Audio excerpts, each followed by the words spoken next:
యూదుల పండుగ గనుక వచ్చాను గనుక యేసు యెరూషలేముకు వెళ్ళాను. యెరూషలేములో గొర్రెల ద్వారము దగ్గర హెబ్రీ భాషలో బెతెస్దా అనబడిన ఒక కోనేరు కలదు. దానికి 5 మంటపములు కలవు. ఆయా మంటపములను దేవదూత కోనేటిలో దిగి నీళ్లు కదిలించుట కలదు.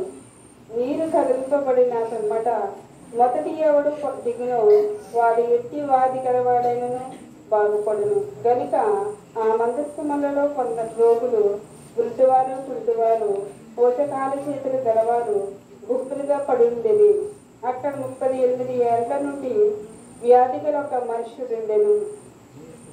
యేసు వాడు పడియుండుట చూసి వాడప్పటికి బహు కాలం నుండి ఆ స్థితిలో ఉన్నాడని ఎరిగి స్వస్థపడగోరుచున్నావా అని వాడిని అడగగా, ఆ రోగి, అయ్యా, నీళ్లు కదిలింపబడినప్పుడు నన్ను కోనేటిలోనికి దించుటకు నాకు ఎవడనూ లేడు గనుక నేను వచ్చినంతలో మరి అప్పుడు నాకంటే ముందుగా దిగినని ఆయనకు ఉత్తరం ఇచ్చాను.